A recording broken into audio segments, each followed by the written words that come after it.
Hello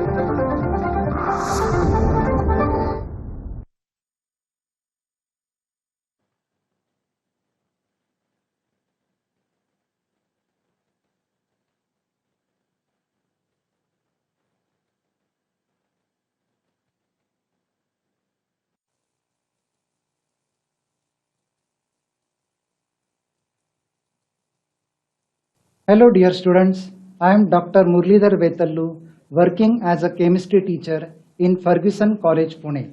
We are going to study chapter number 15, that is Introduction to Polymer Chemistry.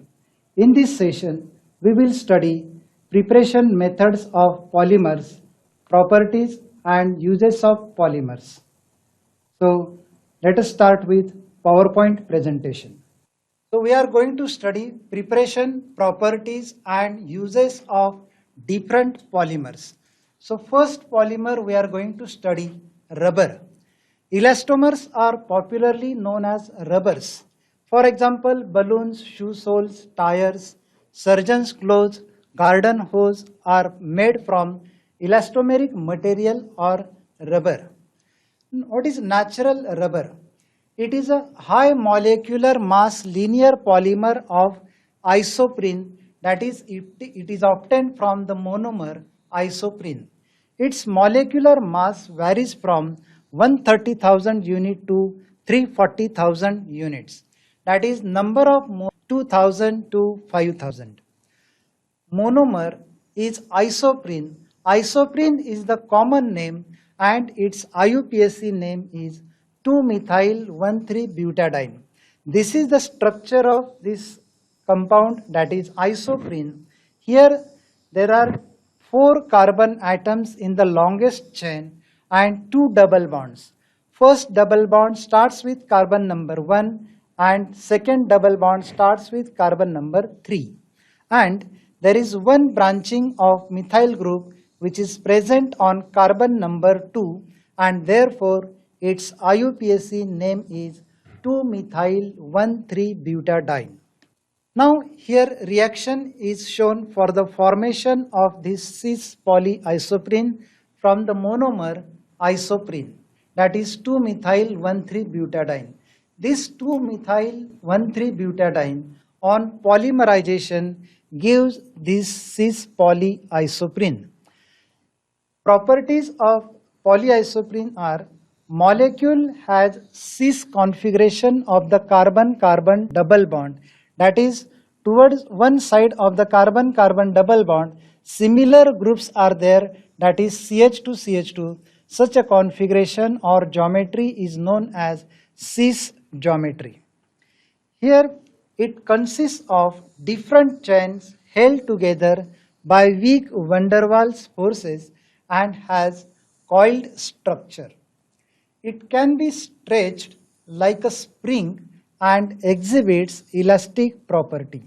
So this property of stretching like a spring and exhibits elastic property, it is due to only the weak van der Waals force of attraction between two molecules. Now, what is vulcanization of rubber? Vulcanization of rubber is a process. The process by which a network of crosslinks is introduced into an elastomer is called vulcanization.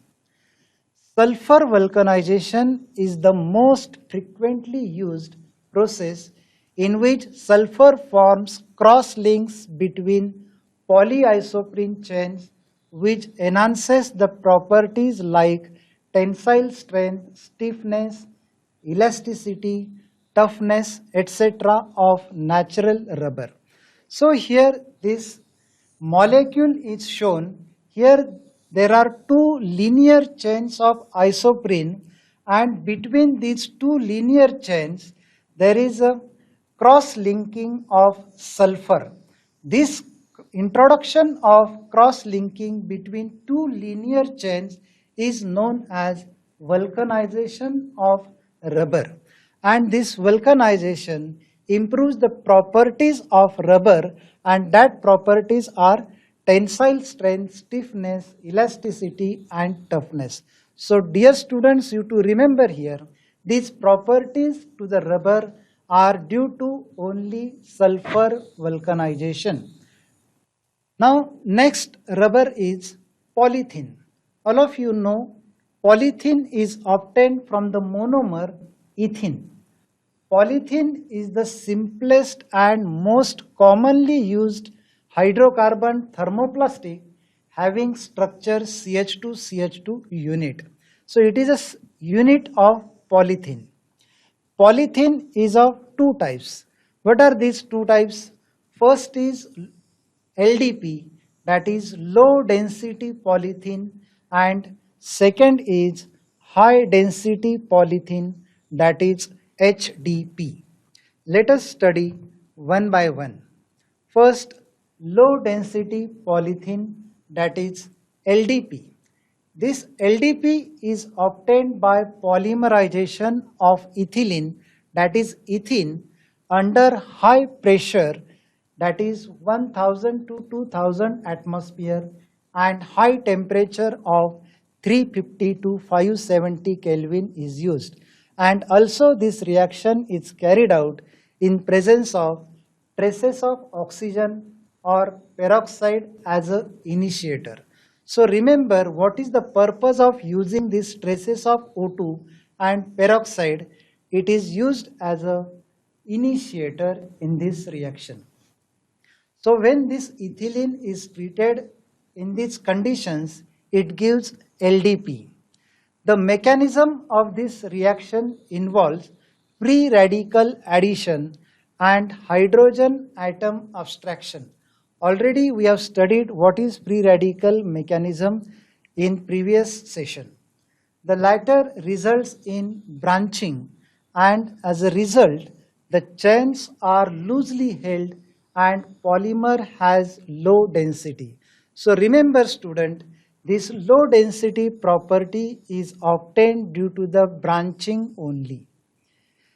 Now what are the properties of this LDP polymer? LDP films are extremely flexible but tough, chemically inert, and these polymers are moisture resistant. This polymer is poor conductor of electricity with melting point of 110 degrees Celsius. Now what are the uses of this LDP polymer?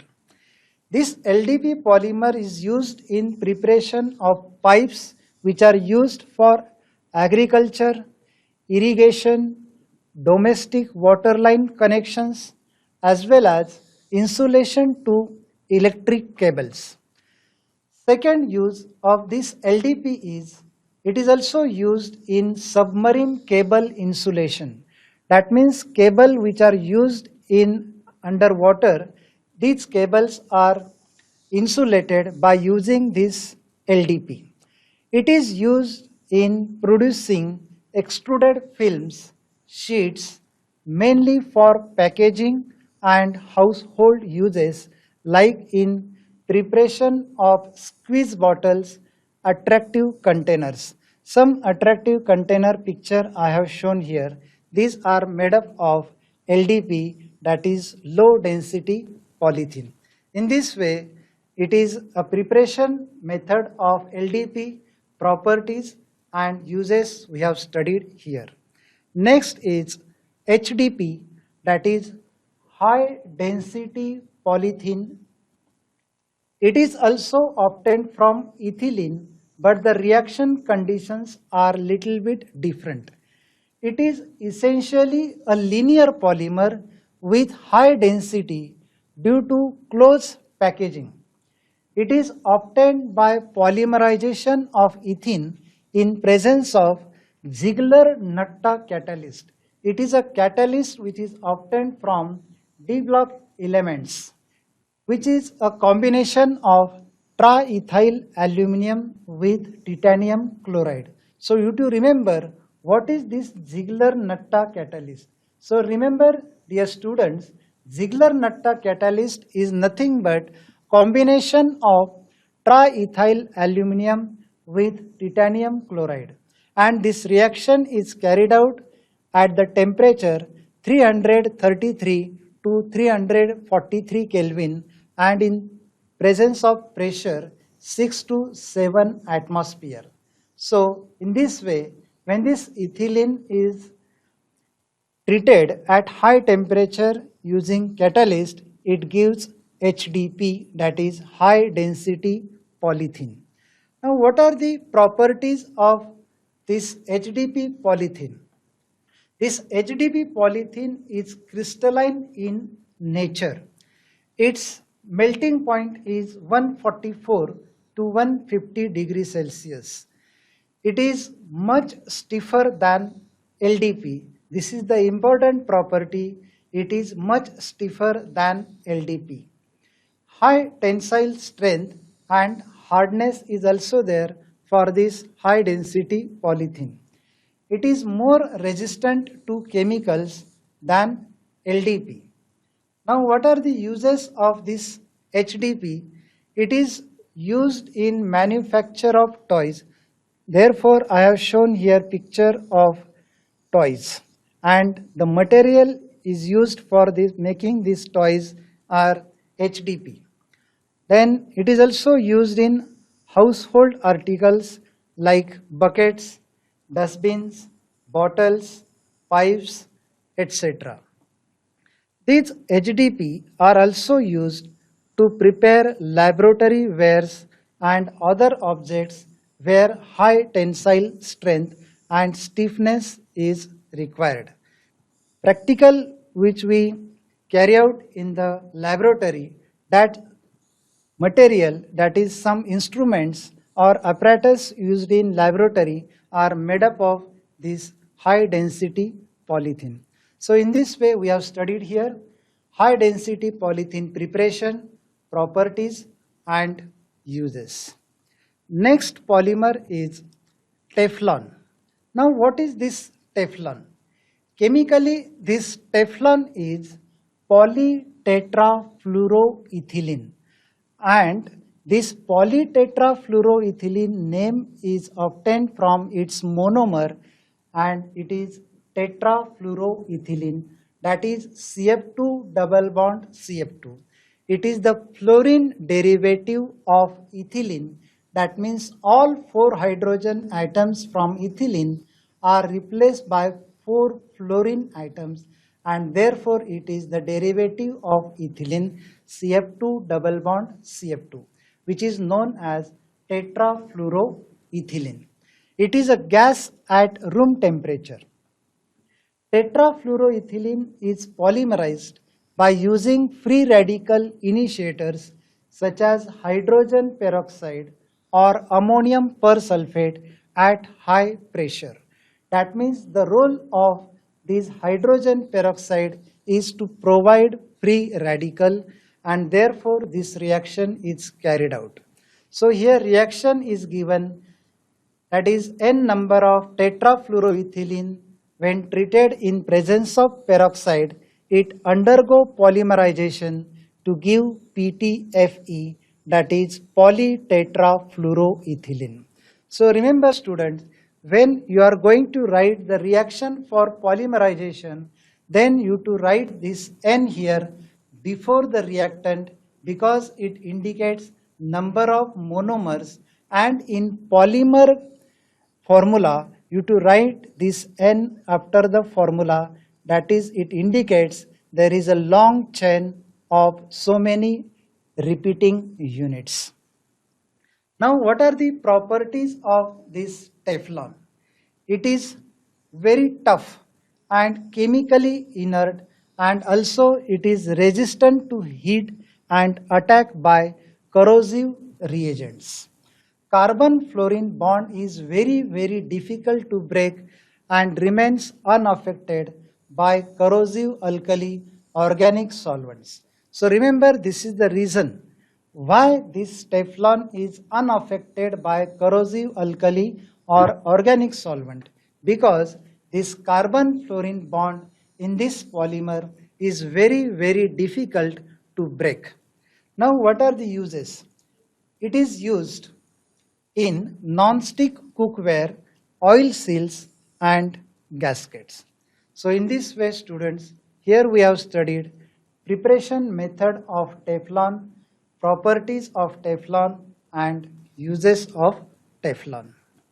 Now next polymer is polyacrylonitrile. Polyacrylonitrile, that is acrylonitrile is the monomer. That means this polyacrylonitrile is obtained by addition polymerization of acrylonitrile by using again peroxide initiator.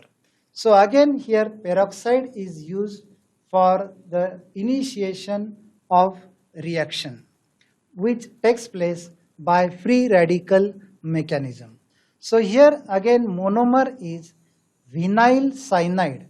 So remember student, here vinyl cyanide is the common name and IUPAC name is cyanoethene. It means from ethylene one hydrogen is replaced by cyanide.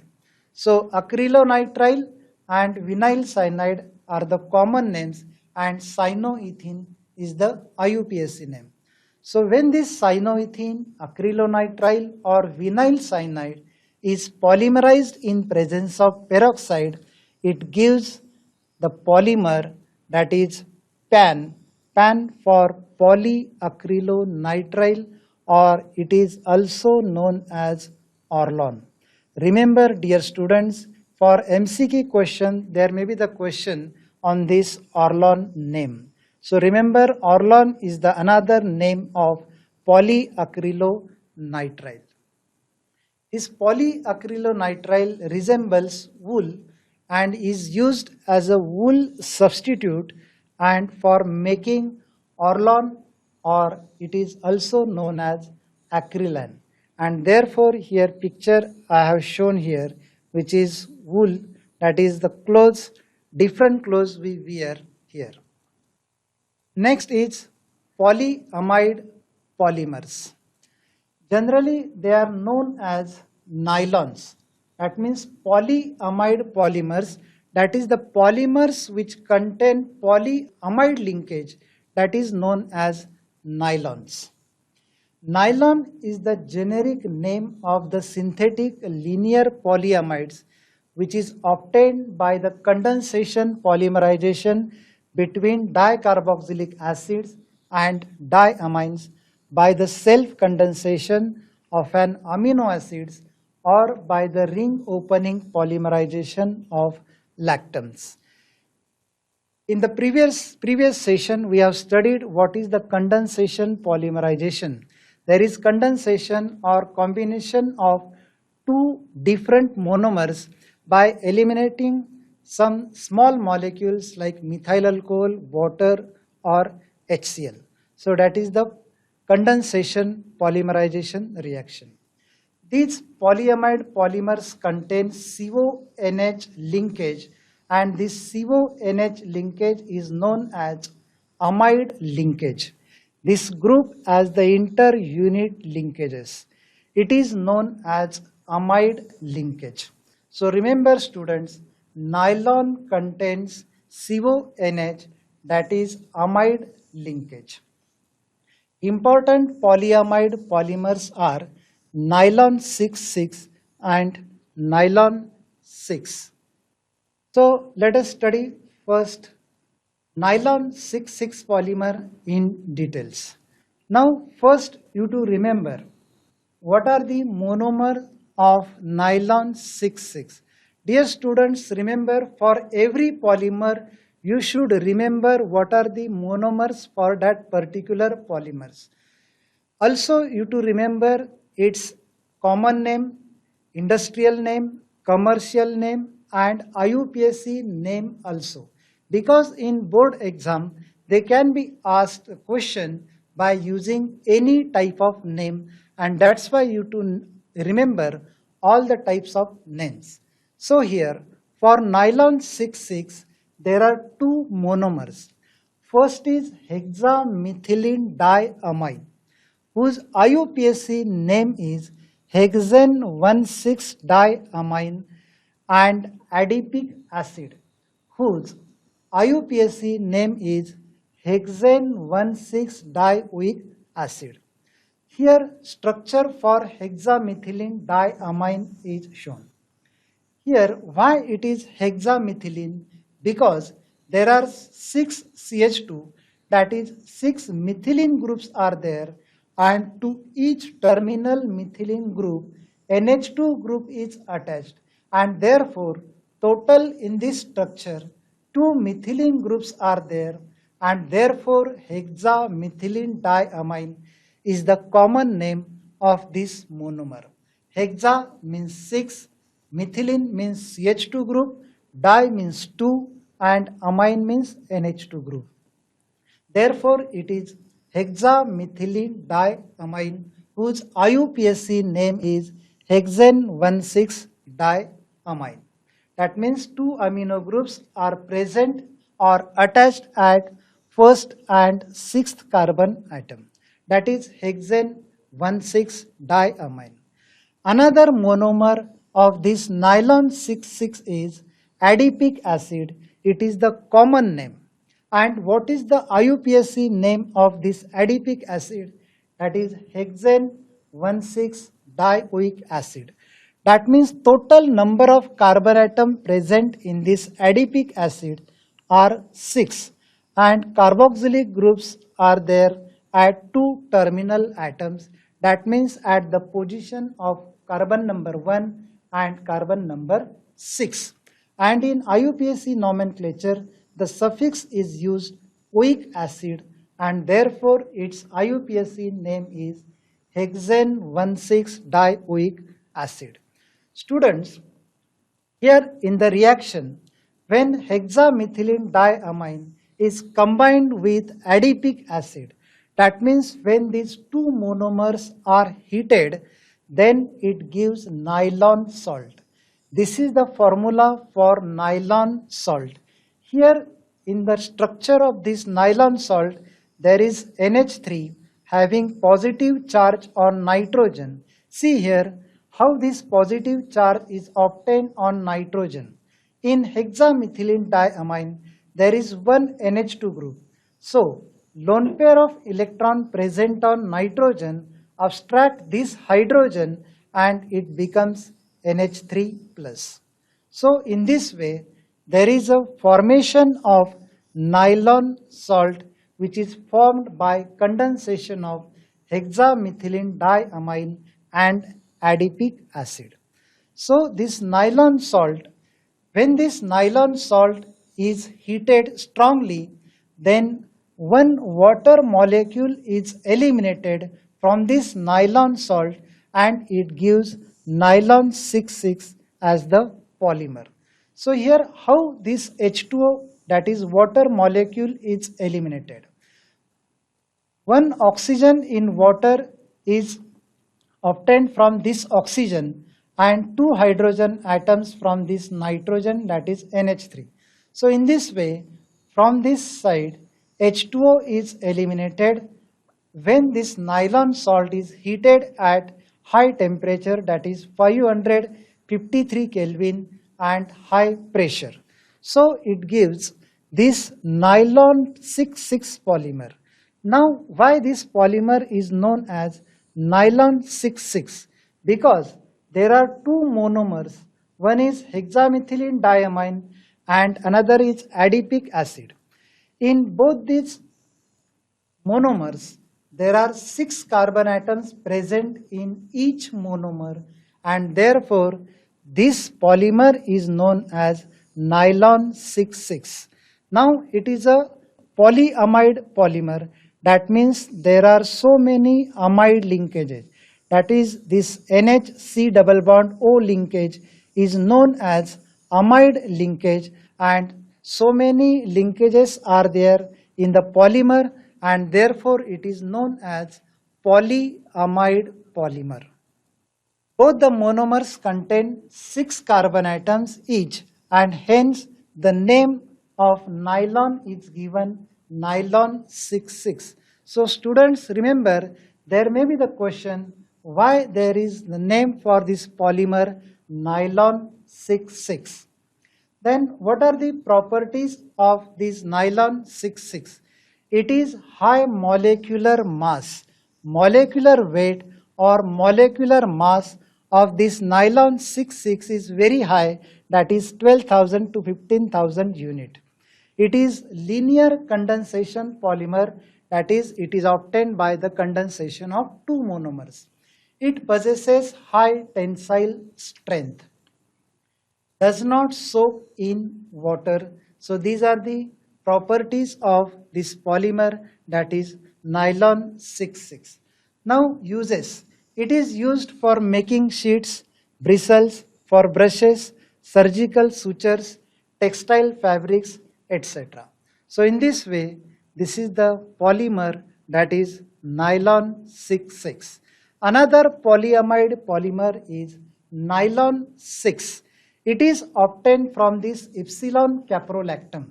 Why it is known as epsilon caprolactam? Here there is carbonyl group, next carbon is alpha, beta, gamma, delta and epsilon, that is NH group is present on epsilon carbon, therefore it is known as epsilon caprolactam.